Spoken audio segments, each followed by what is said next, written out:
All right. It's going to be 0 tonight, huh? Going to be 0 tonight, huh? Well, that means it's going to be a rough night for the Brass Monkeys. Again. Now, it's a funny thing about cold weather, and I might as well warn you before we go any further tonight. Tonight's program is about the unattainable, the secret mystery, the awful thing that lies just beyond that great black curtain out there. And it has to do with cold weather. So don't turn away. Stick your head out the window for just a moment. Really, feel it. Look out there in the dark. Well, now, there's something very exciting about very, very cold weather, and I come from a section of the country where cold weather is far more common in the wintertime than the other kind. As a matter of fact, I hear tonight that in Chicago it's around 18 or 20 below, something like that. And in the last couple of days, it hasn't been any warmer in Chicago than 13 below. Well, let me tell you something about cold weather. And this is not going to be a program that is nostalgic about cold weather at all. Not at all. Don't get excited there. I can remember one night as a kid lying on a daybed looking out of the window. We had kind of a front bedroom, you see, and you could look out into the dark, and about a block away across over a deserted prairie, there was a road, and along this road stretched a streetcar tracks. Now, above the streetcar tracks, of course, was the streetcar wires. Now, for those of you who don't know what a streetcar is, because obviously we don't have streetcars in New York, they still have them in Philadelphia, you know. Oh, yes. A streetcar is a streetcar. It's like, I'll tell you, kid, it's like a one-car subway that's above ground, if you can imagine such a thing, kid. And it rides along right in the middle of the street. And it has a big antenna sticking out of the top of it. And on the top of that antenna is a little round wheel. And that round wheel runs along a wire. Now, that's where it gets its juice. Well, I can remember lying on the daybed at about, 9, 10 o'clock in the evening. It was dark. The temperature was hovering between 25 and 30 below zero, which is considerably colder than what we've got here right now tonight. Well, every half hour or so, a streetcar would go past. And this was why I was watching. Because of the tremendous cold, the wires had contracted so much that the streetcars were having trouble, and also because of other things that are involved in copper wire. When it gets very cold, you see, things happen. The resistance changes, and a lot of other things happen to it. Are you aware of that? And so the old streetcars would go along, and as they would go along, there would be a thin coating of, well, it's a kind of frost that forms in the air when very, very cold weather hits. This frost would form on the wire, and these wheels would move along in the dark, and there'd be great sheets of white flame. The streetcar would go past. And I would wait, you see. And you just see, it was just like, I'll tell you what it looked like. It looked like an enormous blue-white skyrocket going from left to right, directly across a totally black landscape. The streetcar would leave that trail. And then for a few seconds after the streetcar would go past, you would see, because of the heat generated, because of that, you'd see little sparks along the wire. And then it'd be quiet again. And then a couple of minutes later, the streetcar would go the opposite direction. Well, then the very thing that we would be waiting for would happen, if we were lucky, while it was being watched. One of the wires would contract so much that the wire would come down, a great explosion. The wire would land on that street, which was covered with ice, and great big blue flames for about 5 minutes. And then the trucks would come. Well, now the reason that we're telling this story tonight, and I'm going to have to warn you, tonight's story is about amateur radio. Because very cold weather like this always reminds me, it causes my keying finger to itch. which is on my right hand. I can just feel it. It begins to itch. I can feel a little. It must be like an old golfer who, when he looks out and sees just the slightest edge of sun peering down and maybe one or two blades of grass, his putting hand begins to, he feels it down in the knees, and he wants to get out there and start flubbing around again. Well, I feel the itch in the old keying finger. Because it is on nights like this at about 2 and 3 o'clock in the morning when the temperature hovers around zero that you never know what's going to happen. Absolutely have no idea, because out of the blue comes the most uncanny signals. The most wild things can happen on a night like this in amateur radio.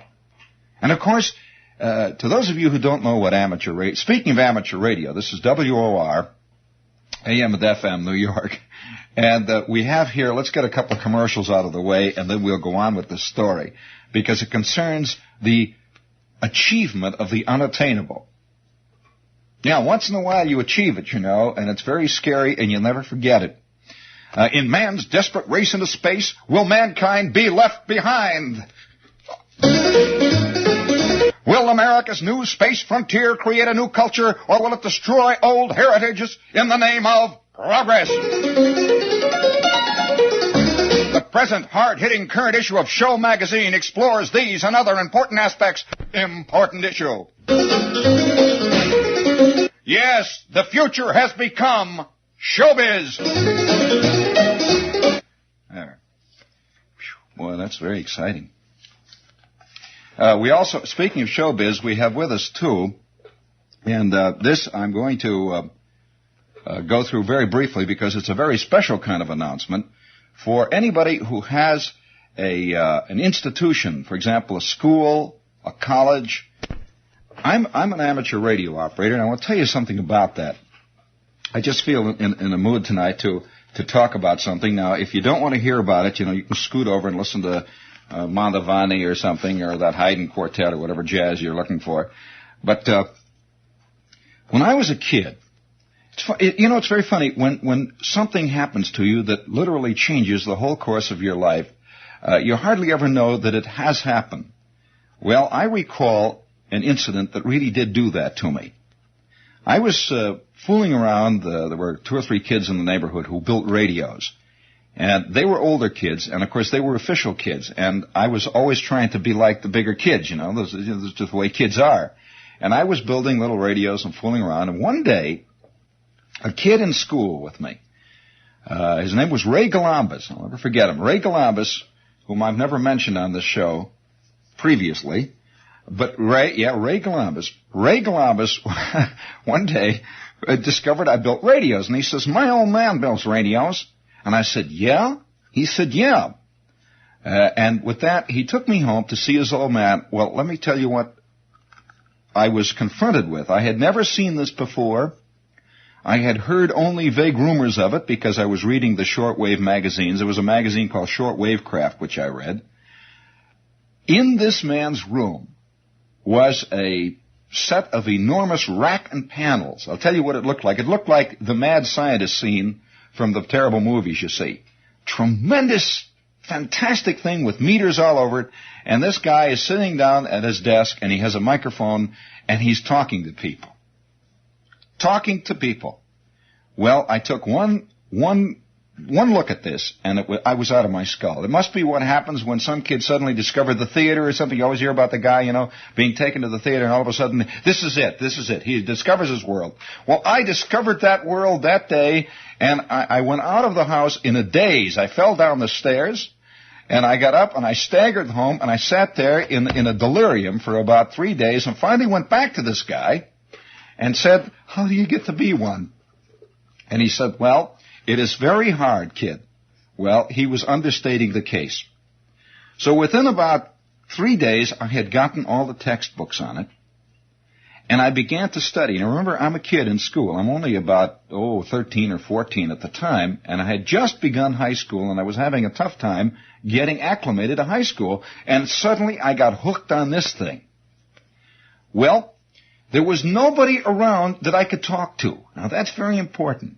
Only this man, and this man lived on the other side of town, and I hardly ever saw him. He was very unattainable. He was a big man in the steel mill. And so I began to work in private on this insane thing. I began to read all these books about this very mystical science. Well, of course, what it was literally electronic theory of transmission. It was transmitter radio theory. I could go on and tell you what textbooks they were, but nevertheless, I began to study this incomprehensible thing. Remember, I was right now having trouble with the parts of speech. That was all, really.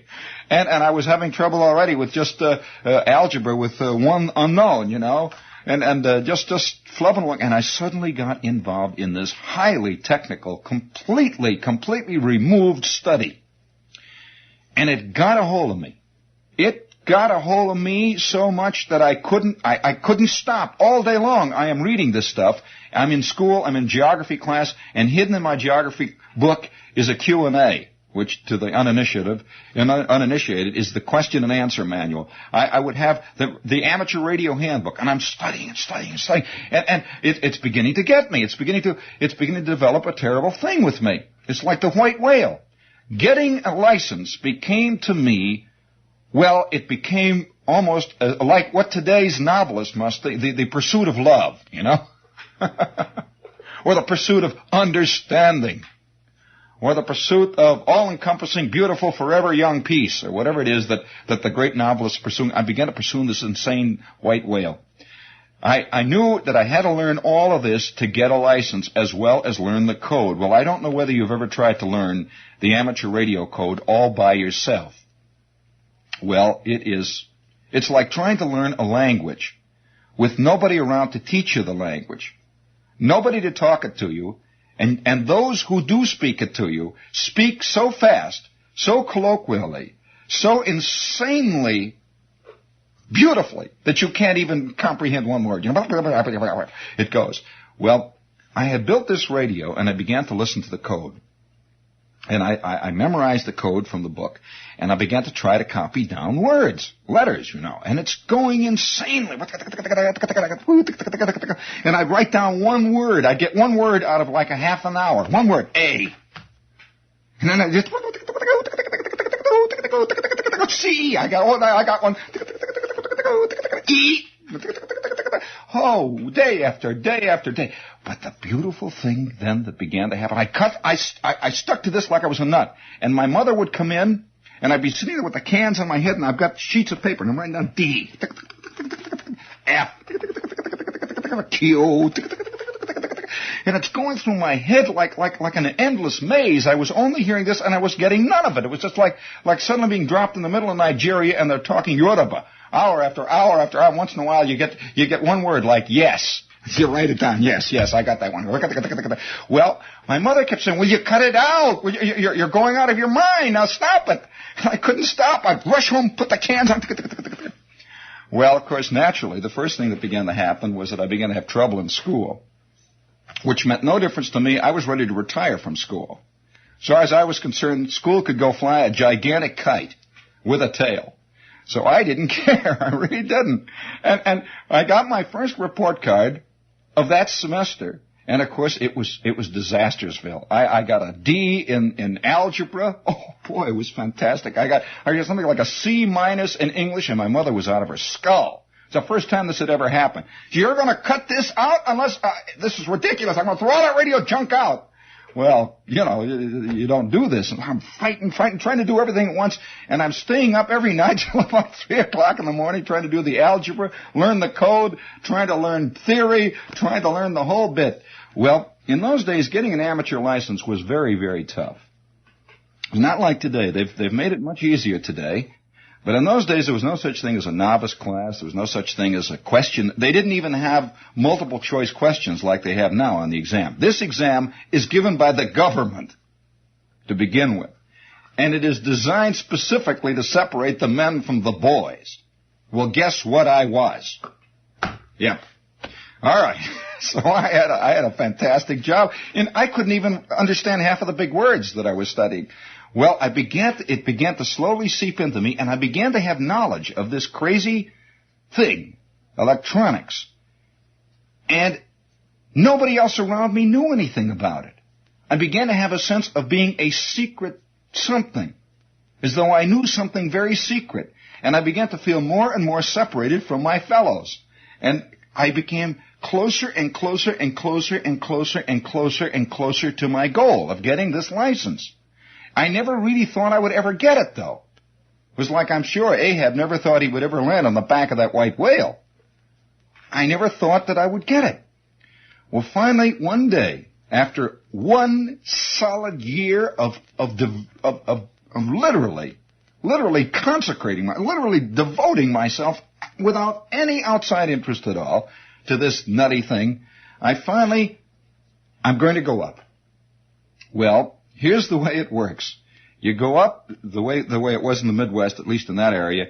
You went into Chicago, right in the main part of Chicago, the old post office building, which is roughly the same as going to the Empire State Building here or some great big official building here in New York. It's like going down to the City Hall. It covers a whole block. And I'm this little kid. I'm 14 now, and I get out of the streetcar, and there I'm standing in front of this building. The thing stretches for a block. And you were supposed to be there at 8 o'clock in the morning. The FCC had its offices there. At this one particular day, they gave the exam once every 2 weeks, 8 o'clock in the morning, at the FCC offices, the old post office building, and you had to be there at that time or else. Well, now it works this way. If you flunk it, you can't take the exam again for another 3 months. Well, I mean, I'm frightened. There it is, the first time I'd ever even seen this building. So I go up and I ask the guy at the information there, and it's 8 o'clock, it's hardly anybody in there yet, but a few people. And I say, where's the FCC place? And he says, well, that's up on the thing up there, up on the second floor. Take the stairway there. He looked at me, the kid, he says, you sure that's what you wanted? The messenger? I says, yes, I want to go up there. So I go up, and there must have been about 75 men, big grown-up men, all standing around there waiting for the door to open.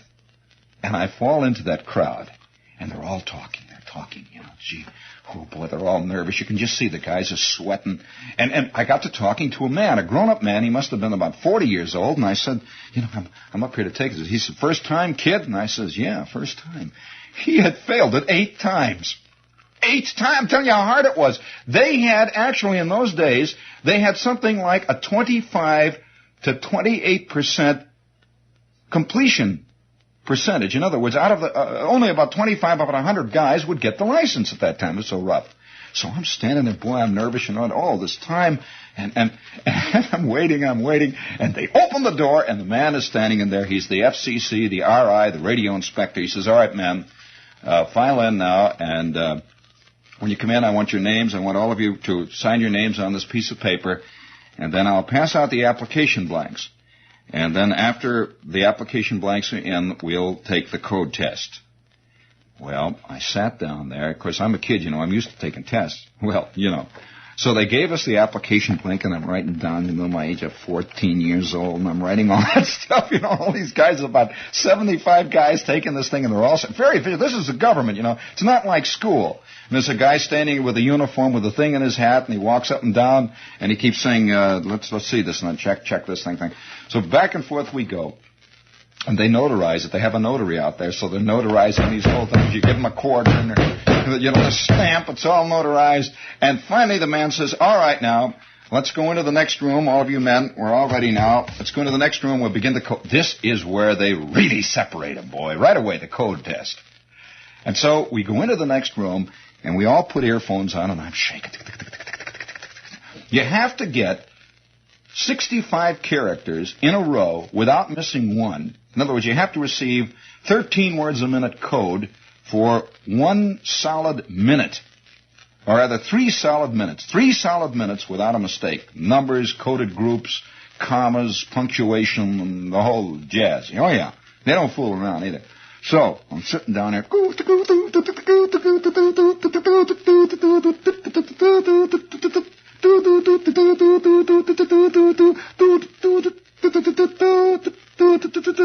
And I'm writing down like, man, I'm just writing insanely. And I hear this guy next to me muttering, cursing. I'm sweating. My nose is sweating. I'm writing down that they give you this little stub of a yellow government pencil. And finally it goes. it starts sending, and the man stands up and says, okay, all right, all off now. Take your phones off and pass in your papers over to the right. Let's go now. Pass the papers over to the right. Oh, the die is cast.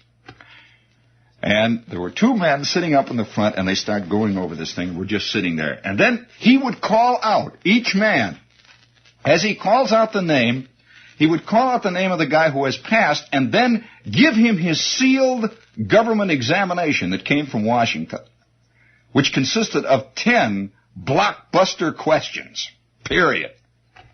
All essay questions, Ed. Oh, boy, were they killers in those days.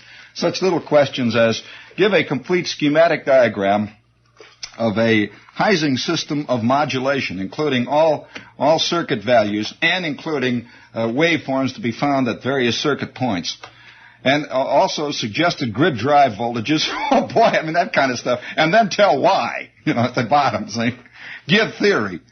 Well, I'm sitting there, and he'd call, Smathers, Jan Smathers. And Smathers would go up and get his thing. And then one after the other, he would say to guys, he'd say, Strickland, Mr. Strickland, I'm sorry. And then you'd see him looking at the paper, and Strickland would start drooping, and out he'd go. Dead. D-E-D, dead. One after the other, they're sending these guys back down into the street. One after the other, you could hear them crying, going down the elevator. This is a real pain. I'm telling you, working on this thing is insane. And they are absolutely ruthless, cold, ruthless, rough guys. They didn't fool. One after the other. And finally he says, Shepard, J.P., this 14-year-old squirt gets up. I'm shaking. I don't know whether whether I'm going to pass or not. And he says, are you Shepard? He looked at me, he said, a little 14-year-old kid. He says, are you Shepard? I say, yes. He says, Shepard, J.P. He checks my application. Oh, he said, here, hands me the envelope. I'm going to take the thing. The blockbuster. Oh, I passed the code test. I made it.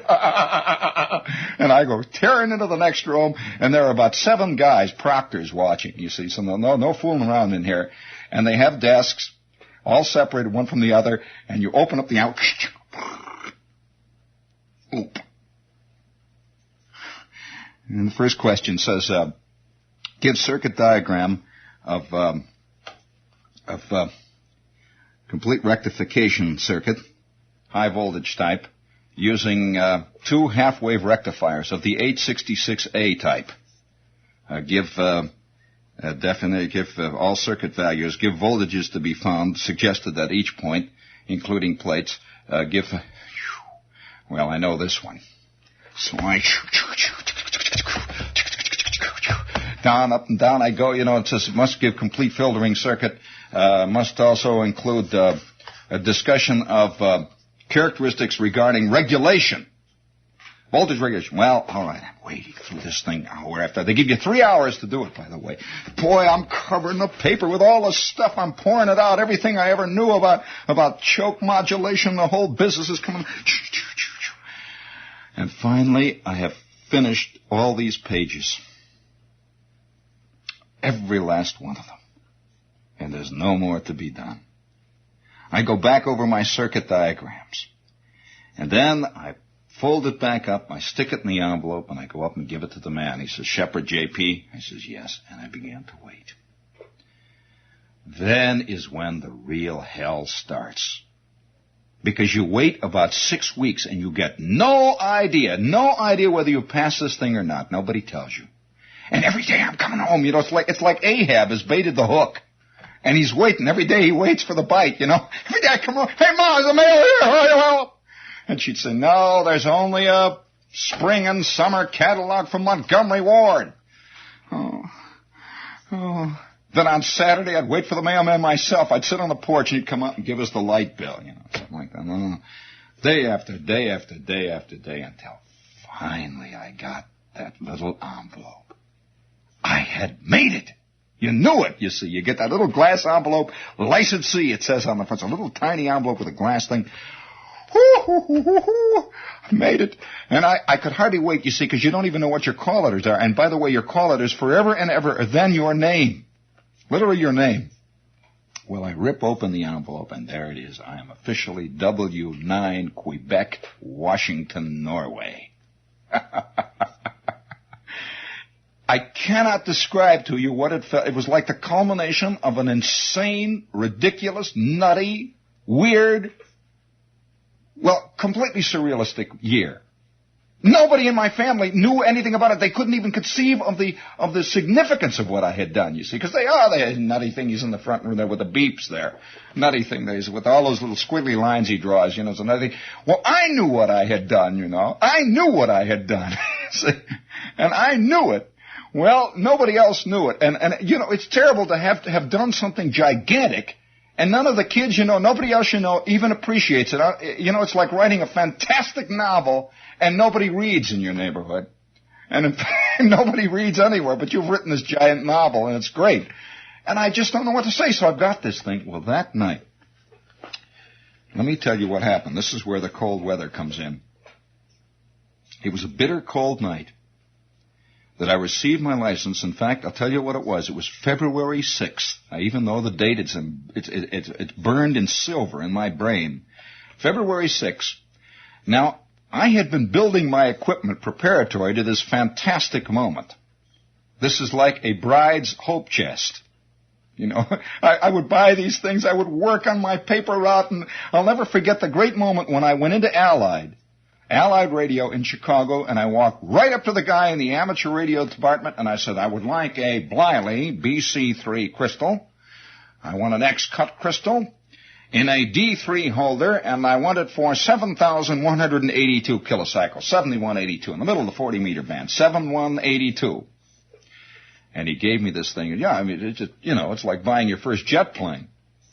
Well, I had built my equipment up over the year, and my equipment consisted of a 2A5 oscillator, period, tri-tet, with my Bliley BC3 crystal. I had a Majestic 130-volt B eliminator for the power supply. This is for those of you who are interested, the ham types out there. And I was going on 40-meter CW. I was running a cool 1.7 watts input. My output, that is not counting the standing waves that I must have had on my twisted pair lead-in to my RCA doublet receiving antenna. My output must have been roughly in the vicinity of, I'd say 0.8 watts, roughly. I could barely light a 2-watt neon bulb, barely, just a little flicker around the edge, you know, tick, tick, tick, tick, a little flicker. So there I am, you know. And I had my receiver, and at about 5 o'clock in the afternoon, I came down on the 40-meter band, and it was a bitter cold day. I got home from school, I fired up the rig, and I was official. And I threw out my first CQ. I can only tell you about 3 parallels to this incident, and none of them really should be told on the air, so I won't tell them to you. You can guess what the parallel to this would be. This is absolutely, I'm on the air now for the first time. I'm real. And up to this point, you see, I'd been hearing these people all the time on my earphones, and they had gotten a kind of mystical quality, you see. They were only these very, how shall I put it, abstract beeps. That's the beautiful thing about code, you see. If you hear people's voices, they're truly human. But you just hear do. There's some guy that you hear this code coming in, and it has a quality of great mystery to it. And so now I'm on him. Goo. I had a big chirp, by the way. Goo.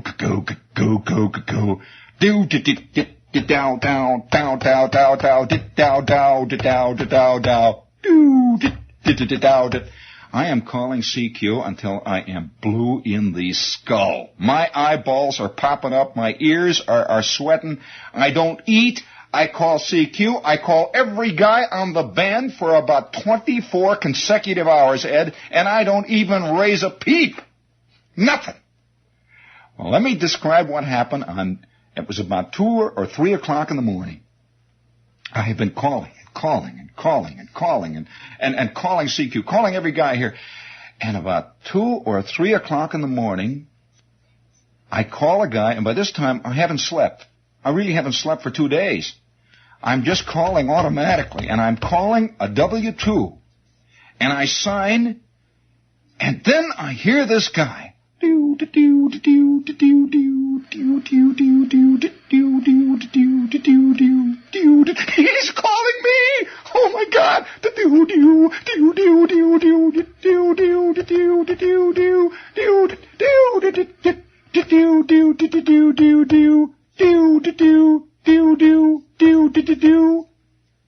W2KMX is calling me. And I am so fantastically nervous, I get on the key. If you can stutter in code, I stuttered. I came back to this guy. He was in Brooklyn. The first guy I ever talked to was in Brooklyn, which is pretty good, considering. And I'm talking to this guy. Of course, immediately he lost me in the QR, in the noise. Completely lost me. But I had talked to a guy at 2:30 in the morning in a fantastically cold February night. I had talked to a guy, me, a 14-year-old kid. You know that I never heard from that guy again. I sent him QSL cards, Ed, for 100 years. I never heard from this guy again. But I've never turned back. It changed me forever and ever. And I know that white whales are attainable. By God, they are attainable. By George.